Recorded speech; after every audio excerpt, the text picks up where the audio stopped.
eu sigo em frente e vou. Eu aprendi que em Deus há esperança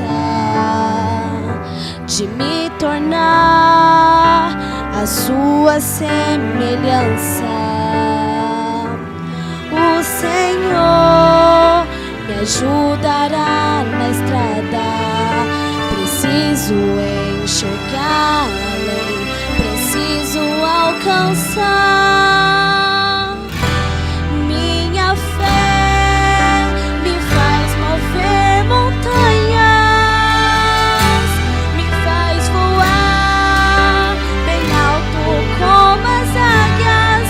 Eu sei que muito ainda lutarei, mas meu Senhor eu me renovarei. Eu vou.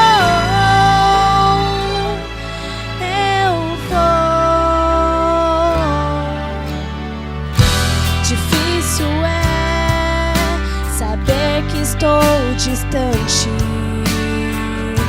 e caminhar sem medo de ir adiante. O Senhor me ajudará na estrada. Eu posso enxergar o além, eu posso alcançar.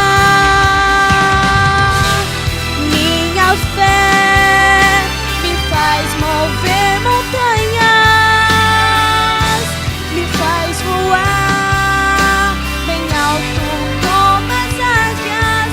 Eu sei que muito ainda lutarei, mas meu Senhor eu me renovarei.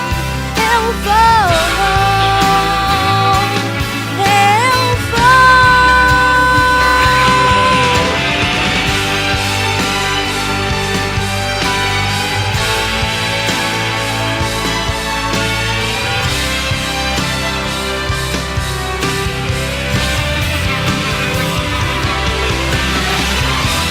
Minha fé me faz mover montanhas, me faz voar bem alto como as águias. Eu sei que muito ainda lutarei, mas no Senhor eu me renovarei. Eu vou.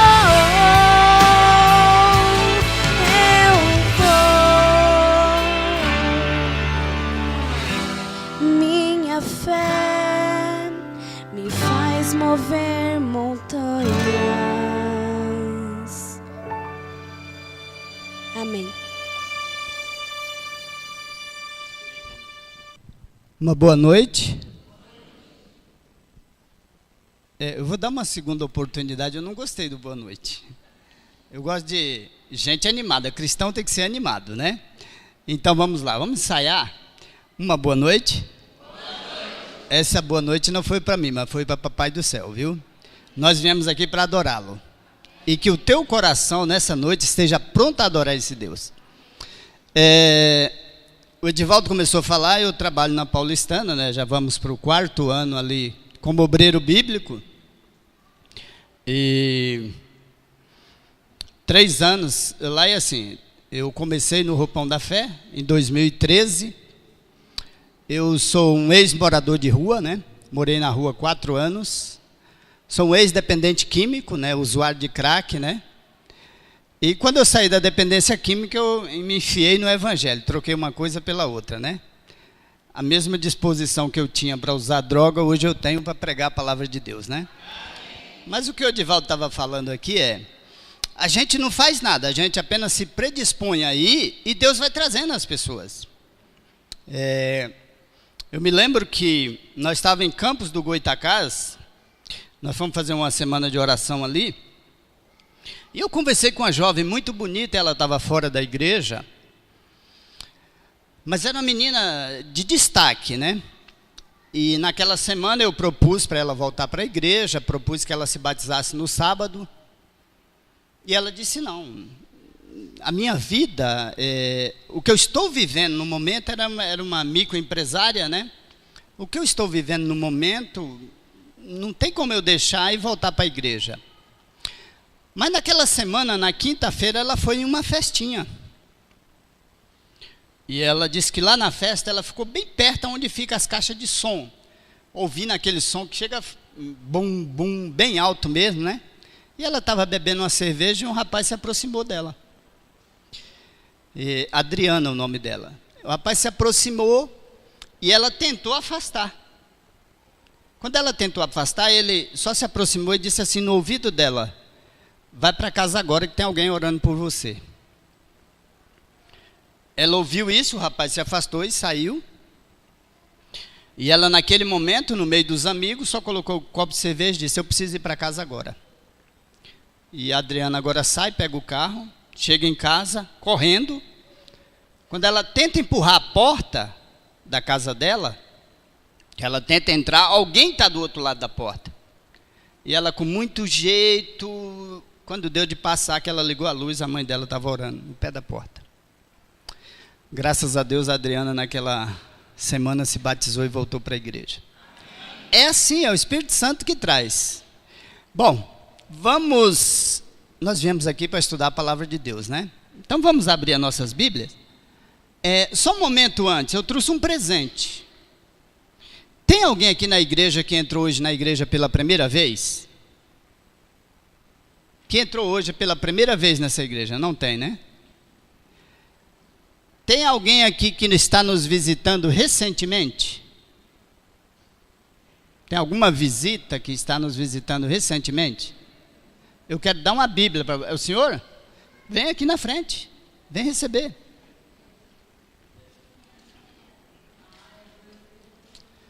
O senhor é uma visita da igreja adventista. Essa Bíblia que Deus possa usar para falar com o senhor, viu? Está recebendo estudo? Aqui no final tem os estudos ouvindo a voz de Deus. Se o senhor quiser ter a curiosidade de olhar em casa, né? Vamos dar um aceno para o nosso amigo? Amém. Eu trouxe uma mensagem para nós nessa noite, que está no livro de Lucas. É uma mensagem conhecida demais de todos aqueles que têm prazer em estudar a Bíblia, né? Lucas 10.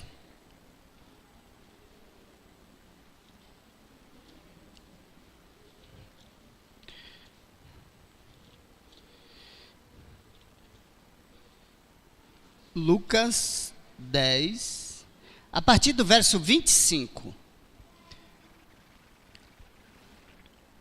Lucas 10, capítulo 25. Quando todos encontrarem, amém? Amém. Alguém que ainda não encontrou? Oremos, começamos então? Diz assim, ó. Eis que um certo homem, intérprete da lei, se levantou com o intuito de pôr Jesus à prova e disse-lhe: Mestre, que farei para herdar a vida eterna? Então Jesus lhe perguntou: que está escrito na lei e como interpretas? A isto ele respondeu: amarás o Senhor teu Deus de todo o teu coração, de toda a tua alma, de todas as tuas forças e de todo o teu entendimento. E amarás ao próximo como a ti mesmo.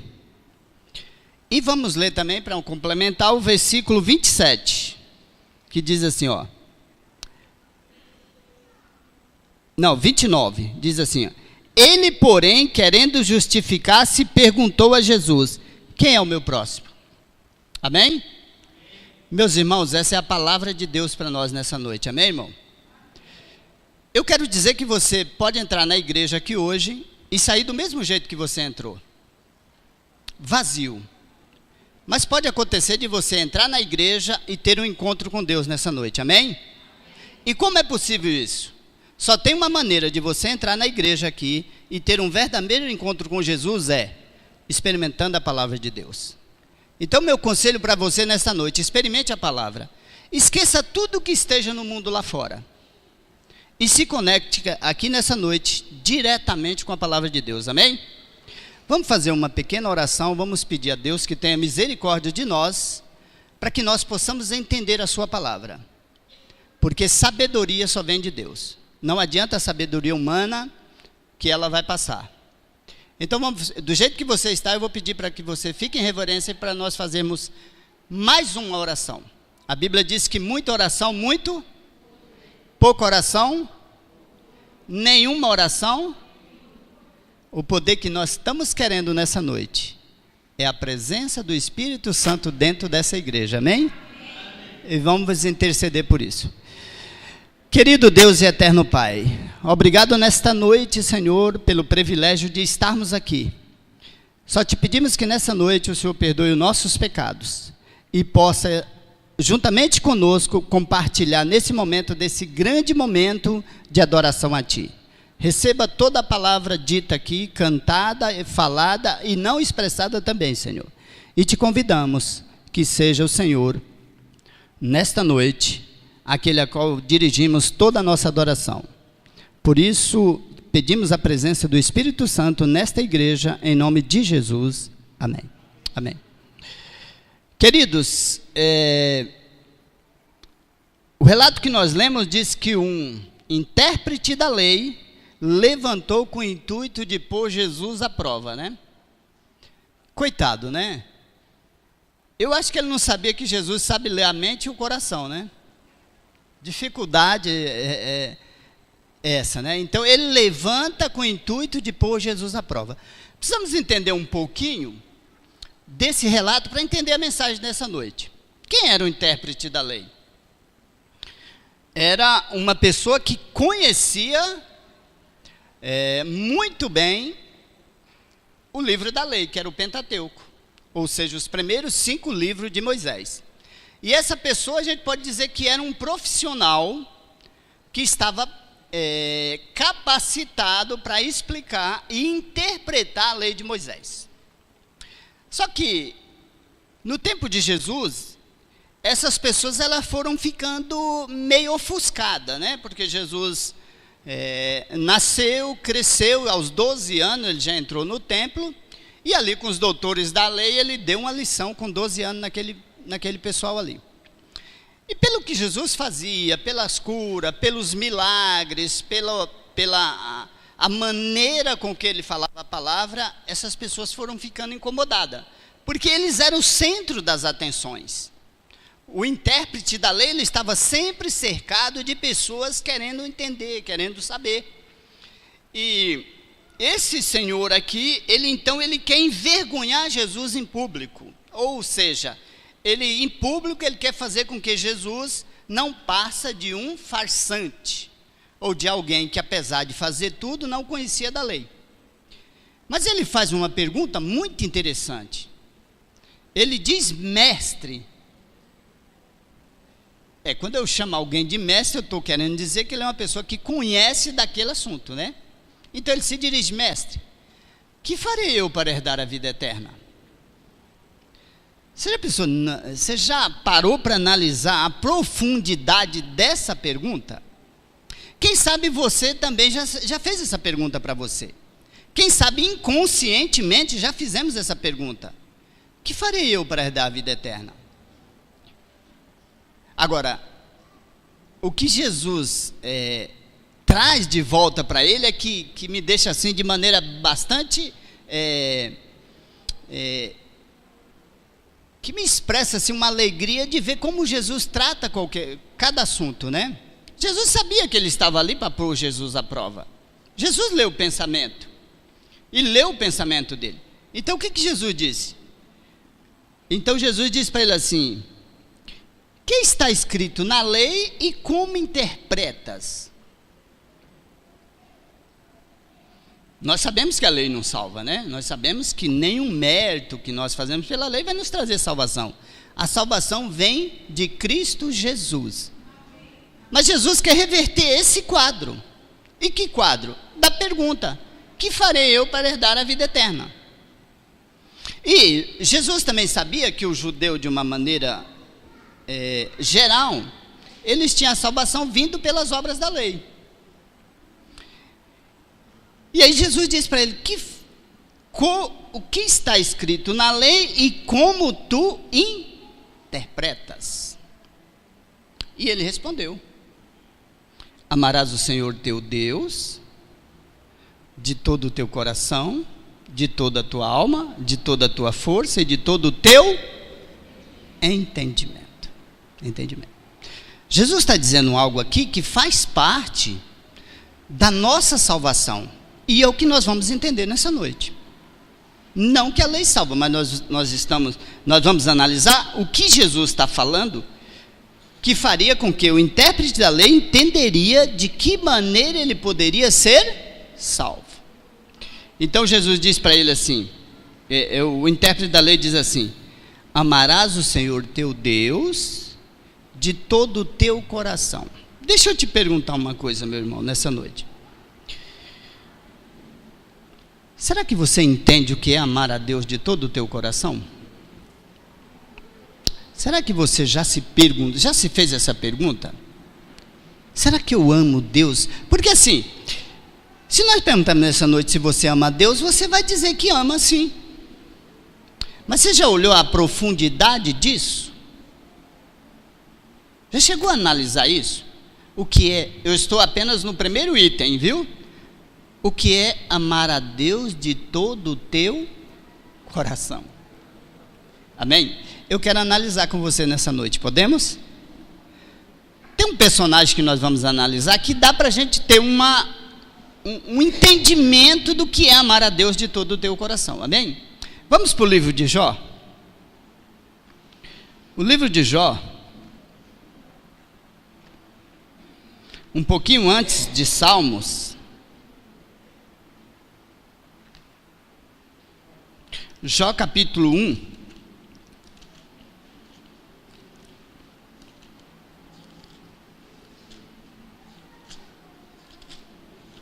Jó capítulo 1, a partir do verso 6. Eu quero que você coloque na mente que nós estamos analisando o que é amar a Deus de todo o nosso coração e vamos buscar em um personagem bíblico esse significado, tudo bem? Jó capítulo 1, verso 6. Todos encontraram? Amém. Eu estou vendo gente ainda procurando. Se você não achou e quiser uma ajuda, é só levantar o braço que o Edivaldo está aqui pronto para te ajudar, viu? O Edivaldo é um conhecido da gente. Então Jó 1, capítulo 6 diz assim, ó: num dia em que os filhos de Deus vieram apresentar-se perante o Senhor, veio também Satanás entre eles. Então perguntou o Senhor a Satanás: de onde vens? Satanás respondeu ao Senhor e disse: de rodear a terra e passear por ela. Perguntou ainda o Senhor a Satanás: observaste o meu servo Jó? Porque ninguém há na terra semelhante a ele, homem íntegro e reto, temente a Deus, que se desvia do mal. Vamos analisar um pouco essa história. A Bíblia está dizendo que num dia, em uma grande reunião no céu, todos os filhos de Deus foram nesta reunião. Segundo o relato, quem são esses filhos de Deus? São os mundos criados por Deus e cada comandante daquele mundo comparecia nessa reunião. E Satanás, por através do embrolho de ter enrolado Adão e Eva, ele se tornou o rei dessa terra. Jesus, em algumas referências no livro de João, ele disse que o rei desse mundo estava chegando. E nessa ida de Satanás, eu quero que você imagine a seguinte cena. Vamos nos colocar que a reunião seja essa aqui. E que está todos os convidados, todos aqueles que foram chamados, e de repente entra Satanás pelo meio, se fazendo visto, vem e senta no primeiro banco, querendo mesmo se apresentar. E Deus pergunta assim para ele: de onde vem Satanás? Ele diz assim: de rodear a terra e passear por ela. Em outras palavras, Satanás está querendo dizer que não tem problema nenhum na terra, que está tudo bem. Esse de rodear a terra e passear por ela, ele está dizendo: o meu governo está bom, que eu não tenho problema. Está tudo às mil maravilhas. É isso que ele está querendo dizer. Aí Deus pega: então é assim? Então está tudo bem na terra? Aí Deus vem com a palavra e diz assim, ó: observaste o meu servo Jó? Quer dizer, Deus agora está mostrando que não era bem assim como Satanás queria dizer. Observaste o meu servo Jó? E aí Satanás agora vem com outra defesa. O Edivaldo, obrigado. Muito obrigado, viu? Que Deus lhe abençoe. Bom, agora no verso 8, no verso 9, no verso 9, então respondeu Satanás ao Senhor: porventura Jó debalde teme a Deus? Olha o que Satanás respondeu, ele está dizendo assim: porventura Jó de graça teme a Deus? O bicho é astuto, não é? É como diz aquele velho ditado, quando você vai falar com alguém que ele tem a resposta na ponta da língua, como é que a gente dizia? Está na ponta da língua. Porventura teme Jó Deus de graça? E aí no verso 10, ele diz assim, acaso não cercaste com sebe a ele, a sua casa e tudo quanto tem, e a obra das suas mãos o abençoaste, e os seus bens se multiplicaram na terra? Estende, porém, a mão e toca-lhe em tudo quanto tem, e verás se não blasfema contra ti na tua face. Irmão, que acusação! Satanás está dizendo aqui que Jó serve a Deus por interesse. É isso que ele está dizendo. Ele está dizendo assim, acaso tu não cercaste ele de bem, de bênção e de tudo? É por isso que ele te serve. Sabe o que ele está acusando? Ele pode estar acusando você que nessa noite aqui você está na igreja por interesse, porque Deus te abençoa, porque é conveniente. Estás entendendo? É essa acusação. É por isso que Jesus disse assim: que é que está escrito na lei, como tu interpretas? E o primeiro item é: amarás o Senhor teu Deus de todo o teu, e não por interesse. Que é o que Satanás está dizendo aqui de Jó. E aí no verso 11, ele diz assim: estende, porém, a tua mão, toca-lhe em tudo quanto tens, e verás se não blasfema na tua face. Que enrascada, hein, irmão? E olha, isso aqui, Satanás, podemos dizer assim, que ele pegou Deus de jeito. Sabe por quê? Porque Deus conhecia o coração de Jó, mas as outras pessoas não conheciam. Só havia uma forma de Jó provar que amava a Deus de todo o coração. Sabe como? Passando pela prova. Porque eu não leio o coração. Os habitantes da terra não leem. Satanás não lê. Quem é que lê? Deus. É o único que lê. Então a acusação de Satanás agora precisa ser provada. Entende? Quem sabe ele te acusa. Quem sabe por isso nós passamos por provações nessa terra. Por isso que às vezes nós passamos por tantas coisas que às vezes a gente pensa que não vai suportar. Por quê? Porque somos acusados. Somos acusados de que servimos a Deus por interesse. Porque servindo a Deus somos abençoados. Somos ou não somos? Amém por isso. Mas as provas vão vir, porque Satanás vai te acusar. Muito bem, irmãos. Não vamos ver o relato, todo mundo conhece, né? E quem sabe você queira ler em casa também, né? Eu não sou obrigado a ler tudo aqui, né? Tem que deixar um pouco para você. Muito bem. A Bíblia diz que Jó perdeu tudo quanto tinha: gado, camelos, animais. Mas eu quero dizer uma coisa para você: foram 10 filhos. 10. Você já perdeu o filho alguma vez? Você sabe o que é essa dor? Você sabe o que é a dor de perder um filho? Graças a Deus, né, irmãos? Eu também não, mas eu sei que deve doer muito no peito, viu? Jó perdeu 10. Você sabe o que? Você chegar em casa, e se nós fosse nomear o nome de cada um, Jó ia perguntar: cadê Maria, cadê Ana, cadê fulano, cadê... E botar a mão na cabeça e vir o desespero, porque não é fácil. Mas Jó blasfemou contra Deus? Não. Então isso é amar a Deus de todo o seu coração. E fica a pergunta para você: será que você ama a esse ponto? É para perguntar, irmãos. É para irmos para casa analisando qual é o tamanho do nosso amor por Deus. Amém? Mas continua a pergunta. Jesus disse para o intérprete da lei: o que está escrito na lei, como tu interpretas? Jesus está colocando na primeira pessoa. Ele não está colocando na multidão. Ele está colocando na primeira pessoa. E ele disse: amarás o Senhor teu Deus de todo o teu coração, de toda a tua força. Irmão, nós tivemos um pouquinho do que é de todo o coração e de toda a força. Como é que é? Como é que é isso? Lembra que a pergunta é: que farei eu para herdar a vida eterna? A vida eterna. Bom, esse segundo relato de Jó talvez nos dá um vislumbre do que é amar a Deus de toda a sua força. No capítulo 2, verso 6, verso 1, diz assim, é uma segunda reunião, parece com a primeira, mas o relato você começa a perceber, diz assim: no dia em que os filhos de Deus vieram apresentar-se perante Satanás, perante o Senhor, veio também Satanás entre ele a apresentar-se perante o Senhor.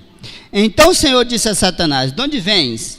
Respondeu Satanás ao Senhor e disse: de rodear a terra e passear por ela. Digamos que dessa vez ele não veio sentar no banco da frente, ele procurou sentar lá atrás. Por quê? Porque agora ele não podia dizer que a terra não tinha problema, porque ele tinha um problema de Jó. Porque ele tirou tudo que Jó tinha, mas Jó não blasfemou contra Deus. Agora, sentado lá atrás, o Senhor pergunta, no verso 3, então o Senhor disse verso 3, perguntou o Senhor a Satanás: observaste o meu servo Jó? Porque ninguém há na terra semelhante a ele, homem íntegro, reto, temente a Deus e que se desvia do mal. Ele conservou a sua integridade, embora me incitaste contra ele para consumir sem causa. O Senhor está acusando aqui. Ele está dizendo: foi tu que fez com que eu deixasse o que aconteceu com ele. Porque Deus está dizendo assim: Jó não tinha culpa nenhuma, sem causa. Sem causa. Mas olha a resposta do inimigo. Verso 5. Verso 4. Então Satanás respondeu ao Senhor: pele por pele é tudo que o homem tem, e dará por a sua vida. Estende, porém, a mão e toca-lhe nos ossos, na carne, e verás se não blasfema contra ti na face. Disse, porém, o Senhor a Satanás: eis que ele está em tuas mãos, em teu poder, mas poupa-lhe a vida. O relato bíblico, irmão, diz que Jó teve ferida da planta dos pés ao cabelo. Feridas. Jó ficou ir para a rua, se rolar em cinza e pegar caco de telha para se coçar. Imagine essa cena. Imagine todo o universo assistindo essa cena, sabendo que ele não tinha culpa. Mas Jó precisava provar que amava a Deus de toda a sua força. Por que eu estou trazendo esse relato nessa noite, irmão? Porque talvez você esteja passando por problemas idênticos. Não com tanta enfermidade, mas quem sabe você está atingido pela enfermidade. Eu quero dizer para você que nem todos os problemas que nós temos são culpa nossa. Mas por tomar decisão à lado de Cristo Jesus, estamos sujeitos a se nos tornar testemunha, que Paulo fala isso, do próprio Cristo, provando que o amamos de todo o coração, de toda a nossa alma e de toda a nossa força. E você não vai entrar na eternidade se você não amar a Deus com esse tom de amor. Se o teu amor não chegar próximo disso, eu posso dizer que você tem que clamar a Deus. Tem que pedir para Ele que Ele lhe ensine a amá-lo. Porque estamos num conflito, irmãos. um conflito cósmico onde estamos sujeitos ou estamos no meio desse conflito. Deus quer atingir, Satanás quer atingir Deus, mas ele vai atingir os seus filhos. Amém? É isso que a resposta do intérprete da lei. Vamos voltar um pouquinho para nós finalizarmos esse assunto? Lucas 10.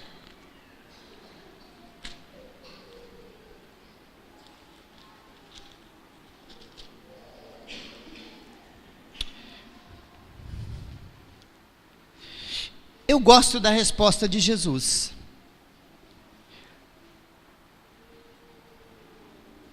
Eu gosto, sabe por quê? Porque Jesus poderia desmascarar aquele intérprete da lei, poderia envergonhá-lo ele em público, poderia ou não poderia? Jesus sabia as intenções dele, poderia simplesmente envergonhá-lo. Não, mas Jesus sabe o que ele disse? Jesus diz assim no verso 28, então Jesus lhe disse, respondeste corretamente, faze isto e viverás. Faz isso e viverás. Só que no verso que nós lemos 29, Lucas 10, 29, aquele intérprete diz assim, ele porém querendo justificar, perguntou, quem é o meu próximo? E aí Jesus conta a parábola do bom samaritano.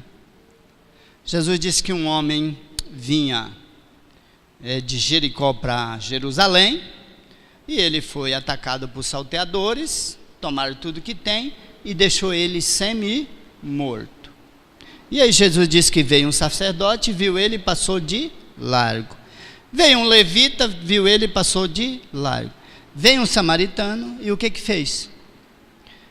Pegou ele, botou no seu animal, levou para uma estrebaria, cuidou dele a noite toda, passou azeite e vinho, e no dia seguinte deu 2 denários para o dono daquela estrebaria e disse assim, se gastar alguma coisa a mais, quando eu voltar, eu te indenizarei. O que Jesus está dizendo para esse intérprete da lei? Ele está dizendo assim, a pergunta foi, quem é o meu próximo? Religião do eu, meu irmão, a religião do eu. Quem é o meu próximo? Era uma religião voltada para o eu. Jesus, ao dizer isso, diz assim, você é o próximo daquele que vai precisar. Sabe o que Jesus está dizendo para nós nessa noite, irmão? Quem é o próximo que você vai ajudar? Quem é o próximo que você vai ajudar a ir para o reino de Deus? Você está disposto, por esse amor, a ajudar aqueles que precisam? Sabe, irmãos, o que a mensagem quer dizer para você nessa noite?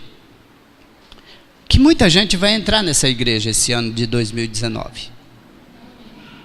Que vai vir aqui porque, segundo Salomão escreveu em Eclesiastes, capítulo 3, verso 11, diz assim, que dentro do coração do ser humano, Deus colocou a eternidade no coração do ser humano. E enquanto essa certeza da eternidade não estiver no seu coração, está vazio. Então vai entrar muita gente vazio por essa porta aí, querendo conhecer a verdade. Agora, Jesus está te dando a oportunidade de você ser o próximo dessa pessoa, de você ajudá-la, de você orientá-la, estudar com ela. E eu acho interessante que quando o samaritano diz assim, toma aqui 2 denários, e quando eu voltar, se você gastar a mais, eu te indenizarei. Ele está dizendo para nós o seguinte, que muitas vezes nós vamos ter que gastar também financeiramente com essas pessoas, ajudá-las financeiramente, porque a recompensa vai vir do Senhor. Amém? Então, irmãos, analisando o que nós estudamos nessa noite, fica uma pergunta para você. Será que você ama a Deus de todo o teu coração? De toda a tua alma? de toda a tua força e de todo o teu entendimento? Não é para pensar? Não é para a gente, quem sabe em 2019, fazer uma reflexão da nossa vida espiritual? Não importando quantos anos você tem de igreja, de servir a Cristo. Por quê? Porque a pergunta é: que farei eu para herdar a vida eterna? Ele está falando em herdar. Herdar sabe o que é? Ganhar, é receber uma herança que você tem direito. Isso é herdar, não é comprar a vida eterna. Herdar é fazer com que eu mereça essa herança. Sabe o que Jesus responde? Você me ama. E por que Jesus disse você me ama? Porque ele sabe que você vai ter problemas por causa desse amor. Ele sabe que você vai ser tentado, você vai ser rechaçado, quem sabe você vai ser maltratado por causa desse amor. Porque por causa do amor dele por você, ele foi cuspido, ele foi chicoteado, ele foi empurrado, botaram a coroa de espinho na cabeça dele, deram com um caniço de ferro, entendeu? Por causa desse amor. Então ele te ama de todo o coração, de toda a alma, de toda a força e de todo entendimento, porque quando ele estava lá na cruz, crucificado, lá estava o bandido, lá estava o mau caráter, tudo isso ele estava pagando por você. Lá estava o assassino, coisa que ele não era, mas ele suportou isso na cruz, amargo como fel. Acha que foi fácil estar suportando todas essas acusações que são minha e sua? Na verdade são minha e sua. Nós merecemos isso, mas Jesus não, mas ele suportou. Então, irmãos, quando vinham as provações, lembra de Eclesiastes, Tiago 2, que diz assim: irmão, tende por motivo de alegria o passar por várias provações. Tiago 1, verso 2. Tiago diz que provação para nós é motivo de alegria. Por quê? Porque nós estamos no caminho certo. Se estamos sendo provados, graças a Deus. Não é assim que nós vamos enfrentar as provações, irmãos. Mas lá no fundo da alma tem um pouquinho de alegria, viu? Porque é isso que Tiago diz. E sabe por que Tiago diz isso? Porque ele diz pelo seguinte: porque quem suportou a maior prova não foi você, mas foi Cristo. Foi ele que suportou. Amém? Oremos. Senhor, talvez nos apresentemos nessa noite diante de Ti com esse amor defeituoso. Precisamos entender e amar mais, Senhor, porque somos pó. Viemos do pó e ao pó nos tornaremos. O único milagre em tudo isso é que um dia o Senhor vai nos chamar de onde estivermos para podermos contemplar a Tua face. Por isso, nessa noite, queremos entregar nossa vida em Tuas mãos. Defeituosa como elas são, Senhor, mas que o Senhor possa pegar a nossa vida defeituosa e, quem sabe, transformá-la em o desejo maior de estar contigo eternamente, Senhor. Por isso, queremos te fazer alguns pedidos nessa noite, por essa semana que se iniciou, Senhor. Para nós é desconhecida e sabemos que o Senhor precisa estar conosco sempre nesta semana. Então, ao sairmos desta igreja, ao passarmos por aquela porta, que o Senhor nos acompanhe e que o Senhor esteja conosco a cada momento, a cada minuto, não deixando um momento nenhum. E pedimos também que nos dê segurança, Senhor. Nos livra do mal, nos livra das tentações e nos faça sentir a Tua presença cada dia dessa semana. E nos traga também, Senhor, na quarta-feira para podermos Te adorar mais uma vez e que seja assim a tônica da nossa vida até a Tua vinda. Se tivermos o privilégio de alcançar essa volta com vida, será um prazer. Se não, que ao descermos a sepultura, descemos com a certeza de ter dado a vida eterna. Abençoe, Senhor, esta igreja. Abençoe os seus líderes nesse ano de 2019. Traga muitas pessoas para cá, Senhor, para que eles possam sentir que tem um próximo nessa igreja. E que o Senhor possa, conforme a tua infinita sabedoria, Senhor, conduzir a vida de cada família dessa igreja. Daqueles que estão fortes na fé e daqueles também que estão fracos na fé. Que eles possam se renovar a cada dia em Cristo Jesus. Todas essas bênçãos eu te peço não porque haja mérito nenhum, mas os méritos de Cristo é suficiente para essa oração chegar até o trono da graça. Obrigado por esta noite, por tudo que o Senhor fará conosco e por cada um de nós, em nome de Jesus, amém. Amém.